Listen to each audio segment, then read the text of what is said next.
2015년 1월 서울 강남의 한 대형 보험사 사무실에서 보상금 지급 담당 직원의 미간이 살짝 찌푸려졌다.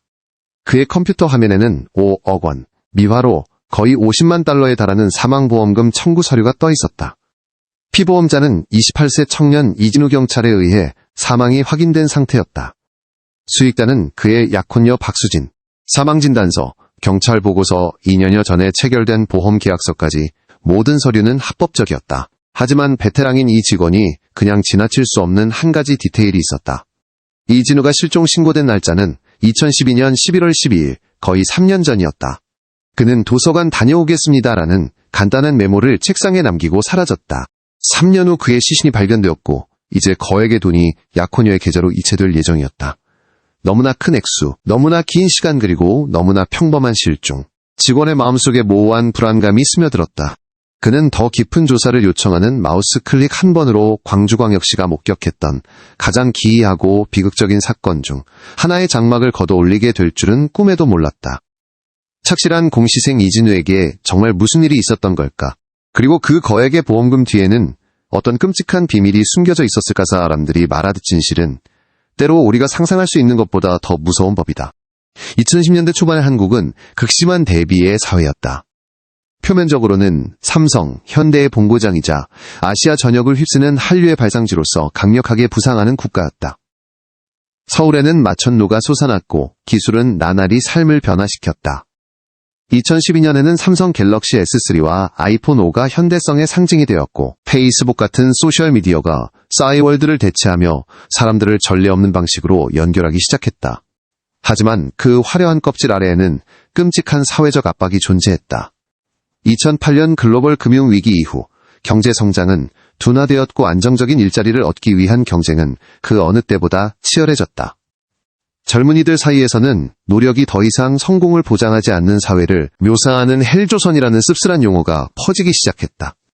공무원이 되는 것은 가장 안전하고 명예로운 길, 즉 수십만 명의 젊은이들이 고시원이라 불리는 비좁은 자습실에서 청춘의 몇 년을 바치며 갈망하는 철밥통으로 여겨졌다. 당시의 치안 시스템 또한 전환기에 있었다. CCTV는 주요 도로나 상업용 건물에는 보편화되었지만 낡은 주택가나 작은 골목길에서는 여전히 사치품이었다. 신문과 텔레비전은 여전히 여론에 막대한 영향력을 가진 주요 정보 채널이었고 경찰서 서류 캐비닛 속 하나의 사건을 하룻밤 사이에 전국적인 화제거리로 만들 수 있었다. 우리 이야기의 무대인 광주광역시는 인구 100만이 넘는 한국 남서부의 대도시이다. 그곳은 화려한 서울이 아니라 한국 민주화 운동에서의 역할로 알려진 더 차분하고 역사적인 분위기를 지니고 있었다. 이곳의 삶의 속도는 조금 더 느렸지만 경제와 교육에 대한 압박은 수도에 결코 뒤지지 않았다. 사람들은 여전히 자녀의 성공이 부모의 자랑이자 부담이 되는 전통적인 가족 가치를 지키고 있었다. 개인의 안전은 당연하게 여겨졌고 젊은이가 그저 평범한 메모 하나를 남기고 대낮에 사라질 수 있다는 것은 아무도 상상하지 못했다. 이씨 가족에게 끔찍한 침묵이 드리워지기 3년 전 즐거운 행사가 있었다. 바로 이진우의 대학 졸업식이었다. 그의 부모님인 이동건 씨와 최은희 씨는 광주에서 서울까지 올라와 참석했다. 그들은 환한 사진들을 찍었고 속에서 키 178cm, 몸무게 약 70kg에 짙은 검은 머리와 성실해 보이는 안경을 쓴 진우는 졸업가운을 입고 정말 행복해 보였다. 그는 뛰어난 학생은 아니었지만 성실하고 착했다. 졸업 후 그는 다른 또래들처럼 공무원 시험의 길을 걷기로 결심했다. 1984년 3월 25일에 태어난 이진우는 광주 북구의 평범한 노동자 가정의 외아들이었다. 그의 아버지는 건강 문제로 일찍 은퇴한 트럭 운전사였고 어머니는 가족이 운영하는 작은 식료품 가게를 꾸려나가고 있었다. 그들의 삶은 부유하지 않았지만 따뜻했고 모든 희망과 모든 저축은 오직 하나뿐인 아들에게 쏟아부어졌다. 진우는 내성적이고 말수가 적었지만 매우 다정했다. 그는 역사책 읽는 것을 좋아했고 스트레스를 풀기 위해 주말에 가끔 혼자 등산을 가곤 했다. 친구가 많지는 않았지만 고등학교 때부터 친한 친구 김민준과 진심으로 사랑하는 여자친구 박수진이 있었다. 부모님과의 관계는 매우 좋았지만 때때로 그는 그들의 기대에 큰 압박감을 느꼈다.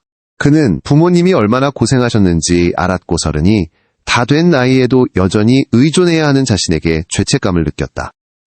박수진은 작은 회사에서 사무직으로 일하는 아름다운 여성이었다. 그들은 공통의 친구 소개로 만나 4년째 함께했다. 수지는 진우의 성격과 정반대로 외향적이고 활발했다. 이씨 가족에게 그녀는 완벽한 미래의 며느리였다. 이에 바르고 세심하며 힘든 수험 과정에서 항상 진우를 격려해 주었다. 그들은 약혼했고 진우가 시험에 합격하자마자 결혼할 계획이었다. 진우의 가장 친한 친구인 김민주는 전혀 다른 삶을 살고 있었다. 그는 졸업 직후 대기업에 합격하여 안정적인 경력을 쌓고 있었다. 민주는 진우가 어려울 때마다 자주 위로하고 재정적으로 도와주었으며 항상 진우가 속마음을 털어놓는 상대였다. 재정적으로 진우는 전적으로 가족과 여자친구 그리고 친구의 약간의 지원에 의존했다. 그는 공부에 편리하도록 시립도서관 근처의 작은 자취방에서 살았다. 방은 겨우 몇 제곱미터, 크기로 싱글 침대 하나, 책상 하나, 작은 옷장 하나를 놓을 수 있을 정도였다. 그의 삶은 단조로운 반복이었다. 일어나서 도서관에 가곡값싼 식사로 끼니를 때우고 밤늦게까지 공부한 뒤 방으로 돌아오는 것. 최근 들어 주변 사람들은 진우가 더 스트레스를 받는 것처럼 보인다고 느꼈다. 이번이 그의 세 번째 시험 준비였고 압박감은 날로 커져갔다. 그는 웃는 일이 줄었고 자주 두통을 호소했다. 수십만 명의 다른 수험생들과 마찬가지로 그의 운명적인 계획은 매우 간단했다. 공부 그리고 또 공부. 그는 어머니에게 이번 시험에는 더 자신감이 있으며 실망시켜드리지 않겠다고 약속했다. 사라지기 전날 밤 그는 수진에게 전화해 사랑한다고 말하며 그들이 가정을 꾸릴 날을 고대한다고 했다. 그것이 마지막 사랑의 고백이 될 줄은 아무도 몰랐다. 그날 아침 그는 짙은 남색 패딩 점퍼에 청바지를 입고 회색 운동화를 신었다. 그는 책이 든 배낭과 약간의 잔돈만 챙겼다. 그는 어머니에게 전화로 점심은 도서관 근처 단골 국수집에서 먹을 것이라고 말했다. 그의 계획에는 특별한 것이 없었다. 그저 한 공시생의 삶에서 평범한 하루일 뿐이었다. 그리고 바로 그 지루할 정도의 평범함이 그의 실종을 더욱 비이성적이고 무섭게 만들었다. 2012년 11월 12일, 한 주의 시작인 월요일. 광주는 늦가을의 쌀쌀한 추위에 잠겨 있었다. 하늘은 잿빛이었고 거리에는 바람이 불어 마지막 남은 노란 잎사귀들을 휩쓸고 다녔다. 이씨 가족의 작은 집 안공기도 다소 무거웠다. 최은희 씨는 원인 모를 불안감을 느꼈다. 아침 7시 경진우는 평소처럼 어머니에게 전화를 걸었다. 엄마 저 일어났어요. 이제 도서관 갈 준비해요. 그의 목소리는 약간 피곤해 보였다. 최 씨는 아들에게 아침 식사를 꼭 챙겨 먹고 따뜻하게 입으라고 당부했다. 통화는 몇 분 만에 끝났고 저녁에 다시 전화하겠다는 진우의 약속으로 마무리되었다. 그것이 그녀가 아들의 목소리를 들은 마지막이었다. 아침 8시경 진우는 자취방을 나섰다. 중년의 집주인 아주머니는 그가 계단을 내려와 공손하게 인사하고 문을 나서는 것을 보았다. 그녀는 어떤 이상한 점도 느끼지 못했다. 그는 시립도서관까지 약 10분을 걸어갔고 3층에 있는 그의 익숙한 자리에 앉았다. 몇몇 함께 공부하는 사람들이 그를 알아보았지만 아무도 말을 걸지 않았다. 공시생들의 세계에서 침묵은 금이었다. 점심시간 진우는 어머니에게 말했던 단골 국수집에 가지 않았다. 그를 잘 알던 가게 주인은 그날 그를 보지 못했다. 저녁 6시 경박수지는 진우에게 문자 메시지를 보냈다. 오빠 공부 끝났어 같이 저녁 먹을래 답장은 없었다. 그녀는 그가 고도로 집중하고 있거나 휴대폰 배터리가 다 됐을 거라고 생각하고 다시 전화하지 않았다. 밤 구시도서관이 문을 닫았다. 사람들은 서둘러 자리를 떴지만 진우의 자리는 책과 필기구가 가지런히 정돈된 채 그대로 있었다. 밤 10시 최 씨는 약속했던 아들의 전화를 받지 못했다. 그녀는 초조해지기 시작했고 진우의 번호로 전화를 걸었다. 신호음은 길게 울렸지만 아무도 받지 않았다. 그녀는 수진에게 전화해 진우와 연락이 되는지 물었다. 수진도 걱정하기 시작했다. 그녀는 여러 번 다시 전화했지만 소용없었다. 첫 번째 이상 신호는 진짜 공포가 되었다. 최 씨는 잠을 이룰 수 없었다. 그녀는 아들이 너무 피곤해서 방에 돌아와 잠들었을 거라고 생각했다. 다음날 아침 11월 13일, 그녀는 이른 아침부터 다시 전화했지만 결과는 같았다. 어머니의 직감이 불길한 일이 생겼다고 말해주고 있었다. 아침 9시 경그녀는 집주인에게 전화해 진우의 방을 확인해달라고 부탁했다. 집주인은 예비 열쇠로 문을 열었다. 아내 광경은 그녀를 깜짝 놀라게 했다. 방은 텅 비어 있었고 차가웠다. 침대 위의 이불은 깔끔하게 개켜져 있었다. 책상 위수엄서 더미 옆에는 도서관 다녀오겠습니다 라고 쓴 손글씨 메모가 있었다. 진우의 지갑은행 카드 신분증 여권은 모두 책상 서랍 안에 있었다. 그의 휴대폰은 전원이 꺼진 채 책상 위에 놓여 있었다. 방의 주인을 제외한 모든 것이 제자리에 있었다. 등골이 오싹해지는 느낌이 집주인의 몸을 훑고 지나갔다. 그녀는 떨리는 목소리로 최 씨에게 서둘러 다시 전화를 걸었다. 소식을 들은 최 씨는 그 자리에 얼어붙었다. 그녀의 세상이 무너져 내렸다. 이동건 씨는 잠시 충격에 빠졌다가 평정을 유지하려 애썼다. 그는 아내 그리고 수진과 함께 즉시 진우의 자취방으로 갔다. 그들은 사방을 뒤지고 김민준과 그의 몇 안 되는 친구들 모두에게 전화했다. 아무도 소식을 아는 이가 없었다. 그들은 도서관에 가서 직원들과 다른 수험생들에게 물었다. 몇몇은 어제 아침 진우를 봤다고 확인해 주었지만 그가 떠나는 것을 본 사람은 아무도 없었다. 그날 오후 아들과 마지막으로 통화한 지 거의 30시간이 지난 후 이 씨 가족은 경찰에 신고하기로 결정했다. 실종자 수색의 골든타임인 첫 24시간이 허망하게 지나갔다. 그들은 이 수색이 며칠이 아니라 몇 년 동안 이어질 것이며 그 끝이 재회가 아니라 죽음보다 더 고통스러운 진실일 것이라는 사실을 알지 못했다. 11월 13일 오후 4시경 최혁 형사가 이끄는 광주 북부경찰서의 첫 수사팀이 이진우의 자취방에 도착했다. 최 형사는 40대 중반의 남성으로 실종 사건에 대한 풍부한 경험을 가지고 있었다. 그는 엄숙한 표정으로 가족들의 진술을 들었다. 경찰은 전문적인 현장 감식 절차를 시작했다. 작은 방은 구석구석 조사되었다. 그들은 몸싸움이나 침입의 흔적을 전혀 발견하지 못했다. 모든 것이 너무나 정돈되어 있었고 너무나 평범했다. 방에서 수집된 지문은 대부분 진우와 그의 어머니 그리고 자주 방문했던 여자친구 수진의 것이었다. 낯선 지문은 없었다. 나중에 대조를 위해 그의 칫솔과 빗에서 DNA 샘플도 채취되었다. 상세한 면담이 즉시 진행되었다. 최 씨는 눈물을 흘리며 마지막 통화를 회상했고 아들이 시험 스트레스 외에는 어떤 이상한 징후도 보이지 않았다고 단언했다. 이 씨는 아들이 너무 스트레스를 받아서 며칠간 휴식을 취하러 어디론가 떠났을 수도 있다고 생각했다. 박수진은 전날 밤의 대화가 여전히 매우 다정했고 그가 미래를 약속했다고 진술했다. 전화를 받고 온 김민준 역시 지난 주말에 진우를 마지막으로 만났으며 단지 친구에게 건강을 잘 챙기라고 조언했을 뿐이라고 말했다. 모든 사람의 진술은 일관되었고 모순이 없었다. 경찰은 진우의 신상조사를 시작했다. 그는 전과도 없고 도박 빚도 없으며 약혼녀 외에는 다른 복잡한 이성관계도 없는 모범 시민이었다. 정신질환 병력도 없었다. 모든 것이 단 하나의 결론을 가리키고 있었다. 이것은 자발적인 가출 사건으로 보였다. 수사는 확대되었다. 경찰은 진우가 편의점에서 아르바이트하던 시절의 전 동료들을 면담했지만 아무도 유용한 정보를 제공하지 못했다. 자취방 이웃들 역시 낯선 사람이나 차량이 나타난 것을 보지 못했다. 대규모 수색이 조직되었다. 100명이 넘는 경찰과 자원봉사자들이 도서관, 자취방, 그리고 인근 공원 주변을 삽사시 뒤졌다. 경찰견팀이 동원되었지만 그들 역시 도서관 바로 밖에서 흔적을 놓쳤다. 경찰은 그 지역의 수십 개의 CCTV를 확인했다. 그들은 12일 아침 8시 15분 경진으로 추정되는 인물이 도서관 쪽으로 혼자 걸어가는 희미한 영상을 발견했다.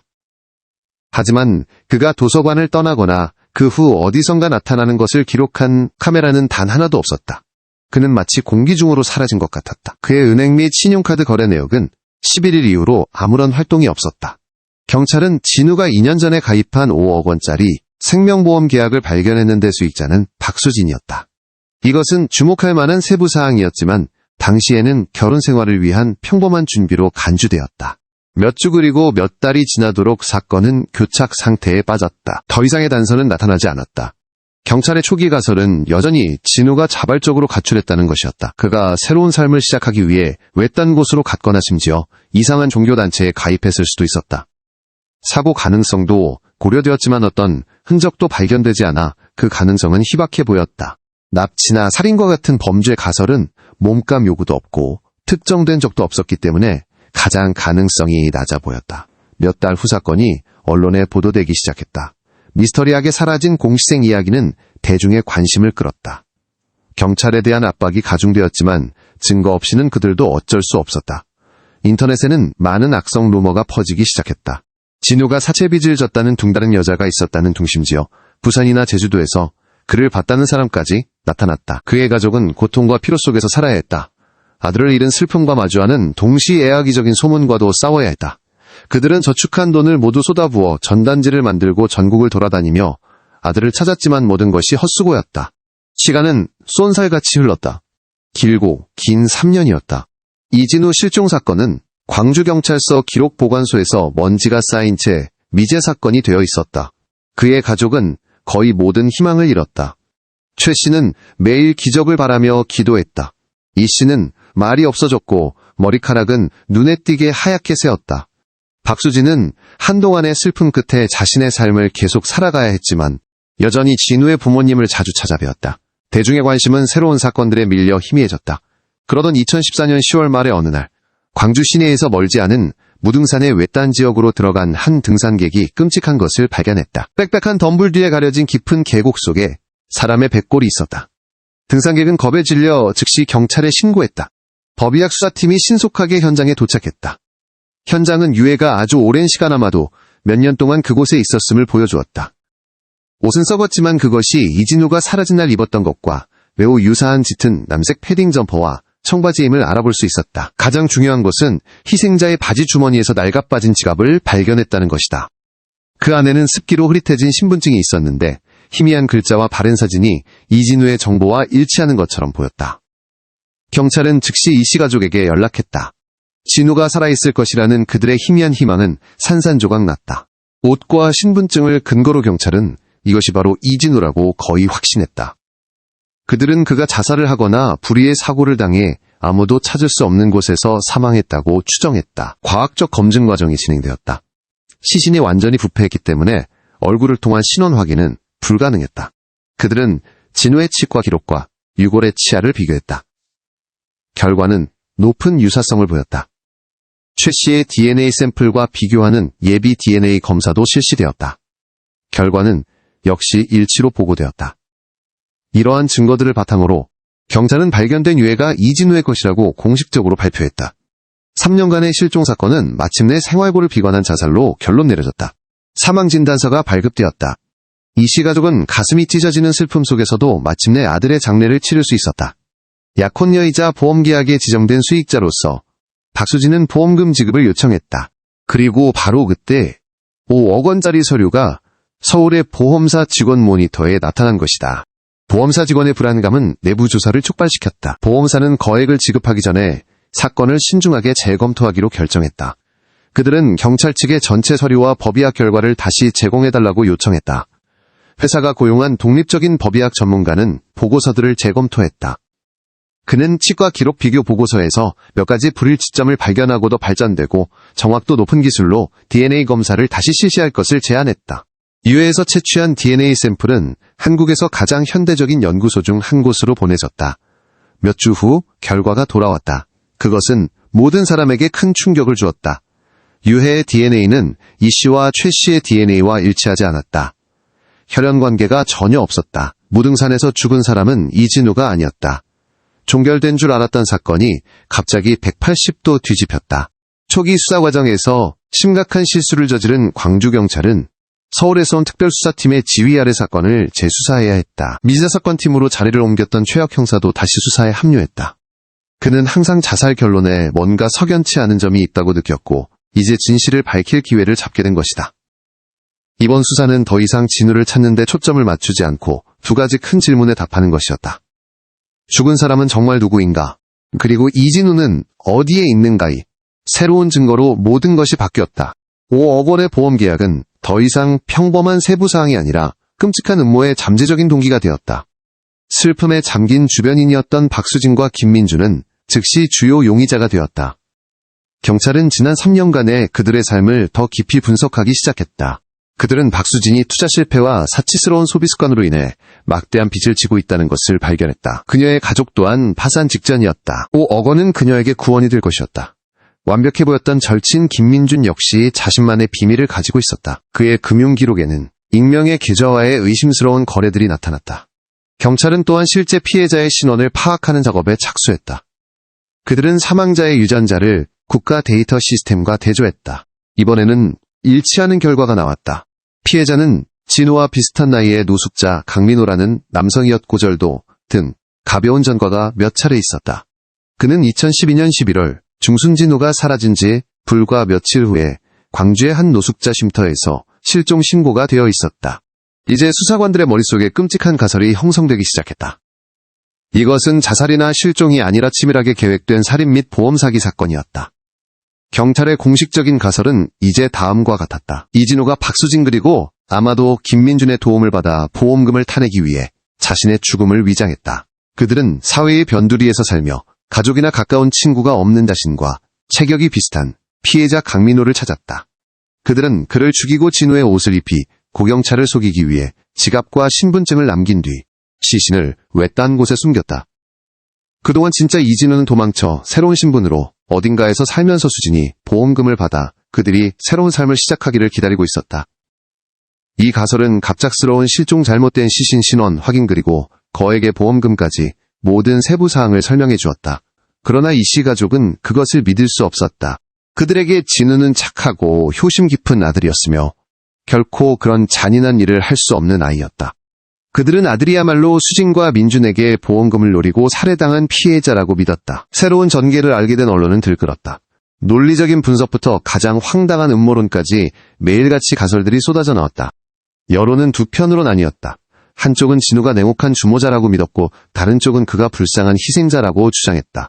경찰은 두 주요 용의자에게 압력을 가하기로 결정했다.